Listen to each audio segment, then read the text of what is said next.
لم يتخذ ولدا ولم يكن له شريك في الملك ولم يكن له ولي من الذل وكبره تكبيرا.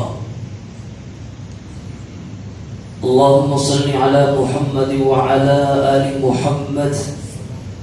اللهم بارك على محمد وعلى آل محمد كما تحب وترضى. اللهم انفعني بما علمتني وعلمني ما ينفعني وزدني علما. رب اشرح لي صدري ويسر لي أمري واحلل عقدة من لساني يفقه قولي. أما بعد، فأعوذ بالله القوي من الشيطان الغوي. بسم الله الرحمن الرحيم. يا أيها الذين آمنوا آمنوا بالله ورسوله والكتاب.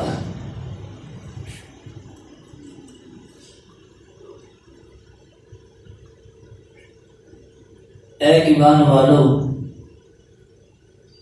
تم ایمان لاؤ اللہ پر اور اس کے رسول پر اور اس کی نازل کردہ کتاب پر.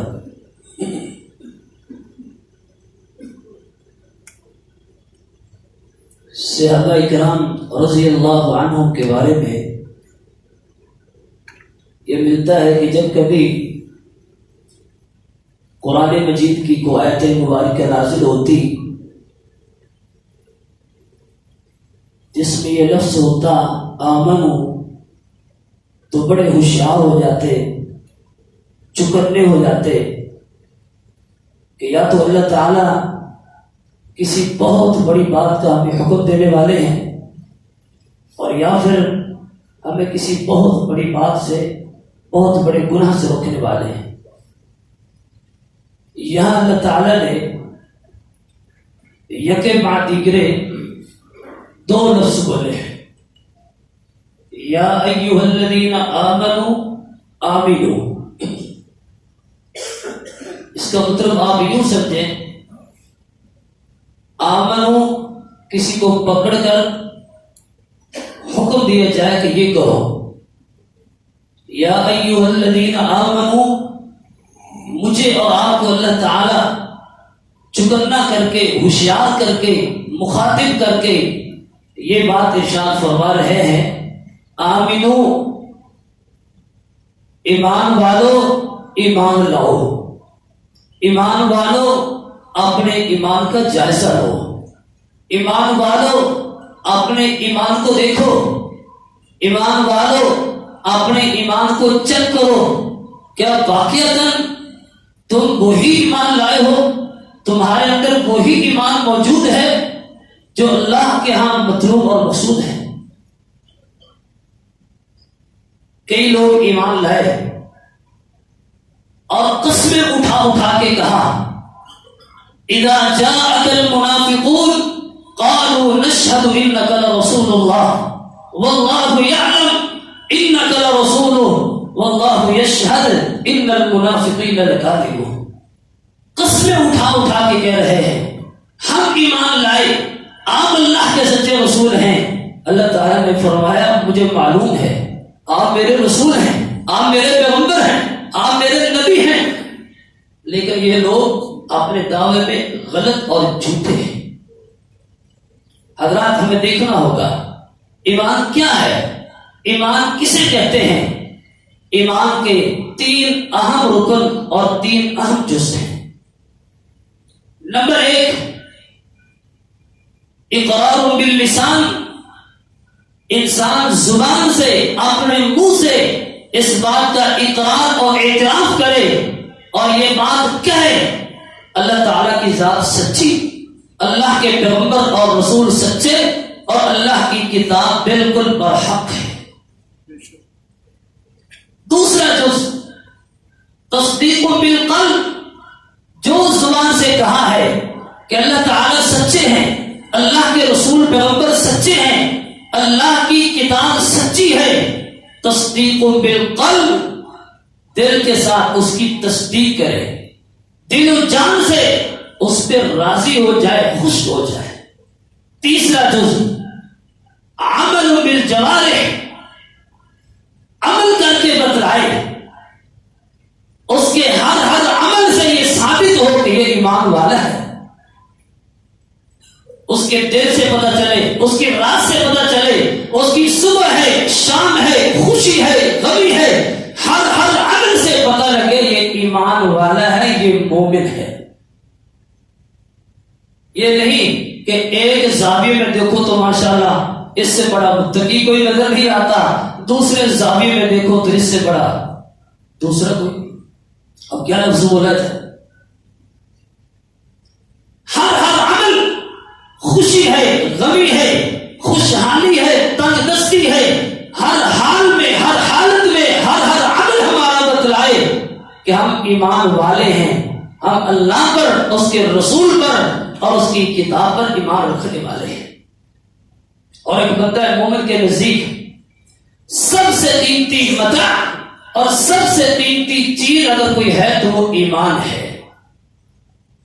جن کو اللہ تعالی نے یہ سمجھ بوجھ عطا فرمائی، ایمان کی لذت اور مٹھاس عطا فرمائی، وہ سمجھ گئے ایمان کیا ہے، ایمان کسے کہتے ہیں۔ پھر ان سے ایمان نے، اللہ نے، اس کے رسول نے، اس کی کتاب نے، حدیث مبارکہ نے کوئی بھی قربانی طلب کی ہے، کوئی بھی ڈیمانڈ کی ہے تو وہ پیچھے نہیں رہا۔ کوئی بھی تکلیف آئی، مصیبت آئی، پریشانی آئی، کوئی پرواہ نہیں۔ حضرت بلال حبشی رضی اللہ عنہ،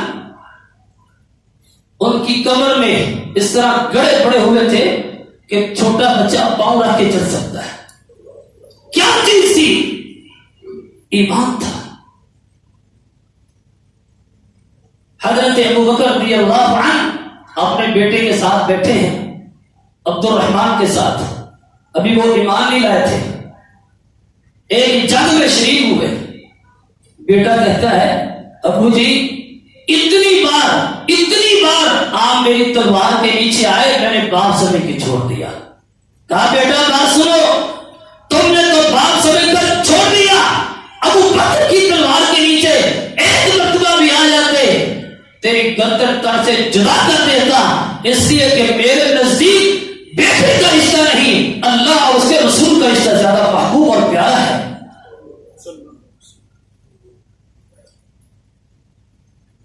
ایک نوجوان جسے اللہ نے ایمان کی لذت اور مٹھاس اور حقیقت عطا فرمائی، شادی ہوئی ہے، پہلی بات ہے، بیوی کے پاس گئے، کچھ وقت گزرا ہے، اعلان ہوتا ہے حی علی الجہاد، اے ایمان والو جہاد کے لیے نکلو۔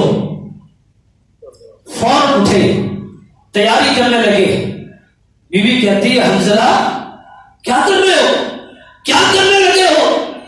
کہا تم نے نہیں سنا حی علی الجہاد، اللہ اور اس کے رسول کی پکار اور اعلان ہو چکا ہے۔ کہا حنظلہ آج ہماری پہلی رات ہے، تم نے جانا ہی ہے، صبح چلے جانا۔ کہا نہیں، میں جانتا ہوں میرا رب، میرا پیغمبر، میرا دین اسلام مجھ سے اس وقت ڈیمانڈ کیا کرتا ہے، میرا ایمان کس طرح بچ سکتا ہے، محفوظ ہو سکتا ہے۔ مجھے اپنی بیوی کی پرواہ نہیں، مجھے اپنی سہاگ رات کی، پہلی رات کی پرواہ نہیں۔ سب کچھ چھوڑ چھاڑ کے میدان جنگ میں شریک ہوتے ہیں، لڑتے ہوئے، کافروں کو مارتے ہوئے، اللہ کی دین کی سربلندی کے لیے قتال اور جہاد کرتے ہوئے شہید ہو جاتے ہیں۔ بیوی کو پتہ چلتا ہے، بھاگتی ہوئی دوڑتی اللہ کے رسول کے پاس آئی کہ اللہ کے رسول میرے خامد پہ غسل واجب تھا، اسے غسل کروا دینا، کیونکہ شہید کو غسل نہیں کروایا جاتا۔ فرمایا حنظلہ کی بیوی تو کیسی باتیں کر رہی ہے، میں اللہ کا نبی اپنی آنکھوں سے دیکھ رہا ہوں، تیرے حنظلہ کو رب کی رحمت کے نورانی فرشتے اپنے ہاتھوں سے غسل دے رہے ہیں۔ اللہ سے دعا کیجئے اللہ مجھے بھی اور آپ کو بھی ایمان کی حقیقت عطا فرمائے، ایمان کی جو مٹھاس اور لذت ہے وہ عطا فرمائے۔ لوگ ایمان کی خاطر چہرے پہ 4 بال بھی رکھ سکتے ہیں. ہم تو اپنے ایمان کو بچانے کے لیے اپنی شلوار کو ٹخنے سے اوپر نہیں کر سکتے ہیں. ہم تو اپنی بہو بیٹی کو، اپنی گھر والی عورتوں کو پردہ نہیں کروا سکتے ہیں. کاروبار میں جھوٹ نہیں چھوڑ سکتے. کیا کریں، کاروبار چلتا نہیں ہے جھوٹ کے بغیر. میری اور آپ کی بے شمار مجبوریاں اور ہم نے خود بنائی، خود ساختہ. اللہ تعالیٰ نے ایمان والوں کے لیے ایسے ہی بڑے بڑے انعام رکھے. جنت الفردوس کے اعلان فرمائے، ان الذین آمنوا وعملوا الصالحات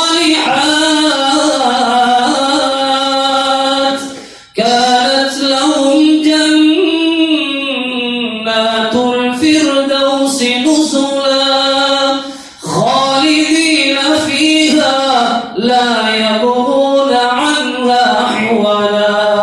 خالق مالک سے دعا ہے کہ وہ خالق مالک ہمیں ایمان نصیب فرمائے، وہ ایمان جو اللہ تعالیٰ چاہتے ہیں. اللہ عمل کی توفیق نصیب فرمائے. وما توفیق الا باللہ.